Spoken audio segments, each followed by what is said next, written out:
He who seeks peace must prepare for war, and he who seeks to remain independent must have the strength to do so.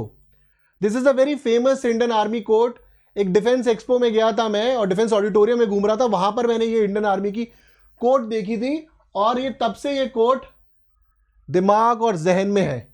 He who seeks peace must prepare for war, and he who seeks to remain independent must have the strength to do so. कि अगर भैया आपको शांति चाहिए तो आपको जंग के लिए हर समय तैयार रहना पड़ेगा, और अगर आप चाहते हैं कि आप इंडिपेंडेंट रहें तो आपकी कंट्री के पास वो स्ट्रेंथ हर समय मौजूद होनी चाहिए, कंट्री के सिटीजन्स के पास. और यही जो है बात इंडियन आर्मी कहती है. ठीक है, आज हम जिस मुद्दे पर बात करने वाले हैं वो है क्या होता है हॉट परसूट, क्या हुआ था 9 जून 2015 को. ये कॉमन चीजें हैं जो हमसे एग्जाम्स में पूछी जाती है, इंटरव्यू में पूछी जाती है कि हॉट परसूट क्या होता है, सर्जिकल स्ट्राइक क्या होती है, प्रीएम्प्टिव स्ट्राइक क्या होती है. हॉट परसूट जो म्यांमार में करा गया, सर्जिकल स्ट्राइक जो पाकिस्तान पीओके में करी गई, और प्रीएम्प्टिव स्ट्राइक जो आपकी बालाकोट में करी गई. आने वाले दिनों के अंदर मैं आपकी ये तीनों के तीनों टॉपिक्स को खत्म करूंगा, और आज का जो हमारा टॉपिक है वो है क्या होता है हॉट परसूट और 9 जून 2015 को क्या हुआ था. तो ये हमारी 10 मिनट वाली सीरीज है. 10 मिनट में मैं टॉपिक कंप्लीट करने की कोशिश करूंगा. कई बार 11, 12 या 15 मिनट का भी हो सकता है और 8 मिनट का भी, तो उस पर झगड़ा मत करिएगा और कमेंट सेक्शन में मत लिखिएगा. आगे पीछे चीजें चलती रहती हैं. ठीक है, कोशिश यही रहेगी कि आपको अच्छे तरीके से टॉपिक को समझाया जाए. आज हम बात करेंगे हॉट परसूट की, और मेरे बारे में सारी दी गई जानकारी यहां पर है. और अगर आप ज्वाइन करना चाहते हैं मुझे मेरे टेलीग्राम चैनल का नाम है शौर्य और विवेक. मेरा नाम संजय कुमार सिंह है और शौर्य और विवेक चैनल पर आपका स्वागत है. और इंस्टाग्राम, ट्विटर, फेसबुक, टेलीग्राम के लिंक डिस्क्रिप्शन में, जिससे आप ज्वाइन कर सकते हैं. ओके, सो पहली बात तो यह है कि हॉट परसूट बोलते किसको है. व्हाट डू वी से हॉट परसूट, पढ़ लेते हैं एक बार पहले, फिर मैं आपको समझाता हूं. It refers to a following an enemy behind borders of another nation when he is in retreating. It refers to following enemy behind borders of another nation which when he is retreating. यानी कि जब दुश्मन है आपका, जो दुश्मन आपके यहां पर आतंक करके दूसरे बॉर्डर में घुसने की कोशिश कर रहा है, यानी कि वो भागने की कोशिश कर रहा है. It refers to following enemy behind borders of an other nation, कि जब आपकी जो आर्मी है वो उस कंट्री में जाएगी उसके पीछे और उसका खात्मा करेगी. हॉट परसूट का एग्जाम्पल आपने अगर उरी मूवी देखी है, उरी मूवी के जो स्टैटिक सीन्स होते हैं वो हॉट परसूट और म्यांमार वाला ही आपको ऑपरेशन दिखाया गया है, और आगे चलकर फिर सर्जिकल स्ट्राइक की बात करी जाती है. ठीक है, तो यहां पर आपको बहुत समझ में आ गई. जैसे ये इंडिया की बाउंड्री है, यहां पर कोई मिलिटेंट्स है, इन्होंने ऑपरेशन करा और हानि पहुंचाई, और उसके बाद ये बॉर्डर क्रॉस कर दूसरी साइड पर जाने की कोशिश कर रहे हैं या फिर बॉर्डर्स पर हैं, और इनको देखते हुए हमारी फौज जो है पीछे जाएगी और इनको निस्तेनाबूद करेगी और इनका खात्मा करेगी. ठीक है, तो सबसे पहले तो बात यह है कि हॉट परसूट की हमें जरूरत क्यों पड़ी थी. हॉट परसूट की जरूरत हमें इसलिए पड़ी क्योंकि 4 जून 2015 को national socialist council of Nagaland Khaplang, इन्होंने एक बहुत ही ब्लडी अटैक करा हमारी आर्मी 6 डोगरा रेजिमेंट में, जिसमें 18 जवान शहीद हुए. ओके, कितने जवान शहीद हुए? 18. Using rocket propelled grenades and automatic weapons, a group of insurgent 4 June 2015 को ambushed a military convoy killing 18 army personnel of 6 Dogra regiment, Chandel district Manipur के अंदर. और चांदेल कहां पर है? ये है आपका चांदेल. ओके, तो आप बॉर्डर को भी देख सकते हैं. तो ये रहा आपका चांदेल, और यहां पर ये देखिए बॉर्डर बना रहा है ये. सो दैट इज वाई ये कहां पर भागे, ये उसके बाद भागे म्यांमार की तरफ, बर्मा की तरफ. ओके, तो रॉकेट प्रोपेल्ड ग्रेनेड्स, वो जो रॉकेट होता है उससे मारा इन्होंने, और ऑटोमेटिक गन से फायर करी. ये मूवी के अंदर भी दिखाया गया था आपको. 4 जून 2015 की बात थी. 6 डोगरा रेजिमेंट के 18 जवान शहीद हुए. जो मुझे लास्ट न्यूज़पेपर से रिपोर्ट ऑफिशियली है वो 18 की है. अगर 1-2 नंबर आगे पीछे तो आई एम सॉरी, मेरे को जो ऑफिशियल रिपोर्ट मिली है वही बता रहा हूं मैं आपको. 18 army personnel of 6 Dogra regiment in Chandel district of Manipur. और किसने करवाया ये attack? National socialist council of Nagaland Khaplang ने कराया. इनके साथ एक और मिलिटेंट ग्रुप भी इन्वॉल्व था, उसकी भी हम बात करेंगे. तो ये था चांदेल के अंदर कराया गया.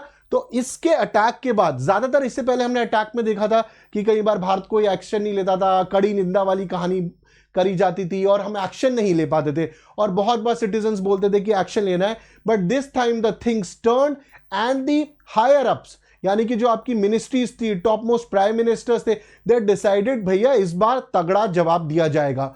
तो 9 जून 2015 को इंडियन आर्म्ड फोर्सेस ने एक हॉट परसूट करा, hot pursuit of Naga rebels behind the Myanmar border. It was carried out by the crack team of special forces 21 para SF ने करा ये Mi-17 हेलीकॉप्टर्स के साथ। तो 21 पैरा एसएफ और पैरा एसएफ के कमांडोज के बारे में आप जानते हैं, जहां पर ये जाते हैं ये तबाही मचा देते हैं, तो इन्होंने मिलिटेंट की भी तबाही मचा दी। और इनके साथ कौन इन्वॉल्व था? इंडियन एयरफोर्स का Mi-17 हेलीकॉप्टर्स। अब बात ये थी कि ये हॉट परसूट को करा कैसे गया था। जब 4 जून 2015 को भारत पर अटैक हुआ, उसके बाद चीजें फटाफट मूव हुई कि भैया इस बार तो इनको सबक सिखाना है, अच्छी तरीके से सबक सिखाना है। सबसे पहले मिलिटेंट ग्रुप किसने टारगेट करा था? NSCN खापलांग, जिसकी मैंने बात करी, जिसको हम शॉर्ट में NSCN, एंड कांगला यवोल काना लूप KYKL। तो इनकी लोकेशंस को पता लगाया गया इंट के थ्रू, कहां पर इनकी लोकेशंस है और इन पर अटैक करा जाएगा। 9 जून 2015 की डेट डिसाइड हुई जब इनके ऊपर इनका खात्मा कर दिया जाएगा। किस पैरा एसएफ को चूज करा गया? 21 पैरा एसएफ और Mi-17 हेलीकॉप्टर्स को चूज करा गया। और सबसे इंपॉर्टेंट बात, किस लेवल पे बात चल रही थी? प्राइम मिनिस्टर के लेवल पे बात चल रही थी, नेशनल सिक्योरिटी एडवाइजर डोवाल साहब के लेवल पर बात चल रही थी। उस टाइम के डिफेंस मिनिस्टर, जो आज लेट डिफेंस मिनिस्टर है, मनोहर पारिकर साहब के टाइम पे चल रही थी। Then army chief general Dalbir Singh के टाइम पे बात चल रही थी, और उस टाइम के होम मिनिस्टर राजनाथ सिंह, जो आज डिफेंस मिनिस्टर है, these people were involved and the other higher ups for कि किस तरीके से इस ऑपरेशन को करा जाएगा। तो they had taken stock of the situation and asked the troops to go out against the militant groups. और इस तरीके से डिसाइड करा गया, पूरी स्ट्रैटेजी बनाई गई कि इनको इस पर्टिकुलर डेज ये हमारी पैरा एसएफ जाएगी, यहां से बॉर्डर्स पर अटैक करा जाएगा। 2 जगहों को चूज करा गया जहां पर इनका खात्मा करा जाएगा। और किन को चूज करा गया? 21 para SF, the killing para SF commandos and Indian air force Mi-17 helicopters targeted NSCN camps with precision. अब ऐसा प्रिसिजन था कि रिटेलिएशन में हमारा एक भी फौजी नहीं मरा और इनके 50 से 100 मिलिटेंट्स को दर्दनाक मौत दे दी गई। ओके, और कौन से एरियाज को टारगेट करा गया था? तुसांग को टारगेट करा गया, आपके तुसांग को टारगेट करा गया, तुसांग को टारगेट करा गया, और उखरूल को टारगेट करा गया। तुसांग और उखरूल रीजन को टारगेट करा गया इसके अंदर। Okay, please remember these areas. कहीं आपसे अगर इस ऑपरेशन के बारे में पूछा जाए, क्योंकि हॉट परसूट क्या होता है, प्रिएम्प्टिव स्ट्राइक क्या होता है, surgical strike, these are very important words. इनका डिफरेंस आपको पता होना चाहिए और इनके ऑपरेशन की एक बेसिक जानकारी तो होनी ही चाहिए।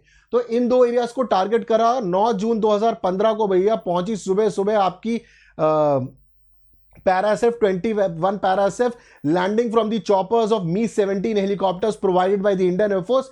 And what they did exactly what they have been trained for. 1 bullet, 1 kill, and they decimated them. So commandos encountered the militants on 2 fronts on June 9, 2015 morning.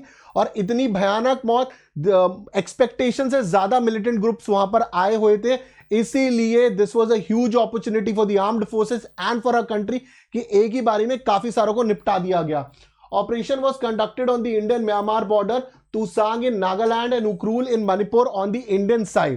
Okay, and the Myanmar government को confidence में लेकर करा गया कि बताया गया that we are doing, so that India was also maintaining its diplomatic and international relations, ladies and gentlemen. Okay, उसके आगे हम आगे बढ़ते हैं। ऑपरेशन स्टार्टेड बिफोर डन, सुबह सुबह ही, ठीक है, मेड पब्लिक ओनली। और पब्लिक इसको तभी करा गया जब ये ऑपरेशन के अंदर सारे हमारे फौजी वापस आ गए, 21 पैरा एसएफ वापस आ गए, आफ्टरनून के अंदर इसको पब्लिक कर दिया गया। और ये जो डिटेल्स मैं आपको बता रहा हूं ये पब्लिक हो गई। हैवी मिलिटेंट कैजुअलिटीज हुई and 0 casualty on our side. Strike was so swift and precise, no time to retaliate. Retaliate करने का टाइम ही नहीं मिला भैया। टोटल खल्लास, टोटल बंदोबस्त, टोटल निस्तेनाबूद कर दिया गया मिलिटेंट्स को। No member of the army elite force injured, कोई भी आर्मी का एलीट फोर्स का बंदा इंजर्ड नहीं हुआ इसके अंदर। Okay, and this is a photograph जो आपने देखी होगी, काफी सारे चैनल्स ने इसको दिखाया था। फेसेस कवर्ड है obviously for the security reason.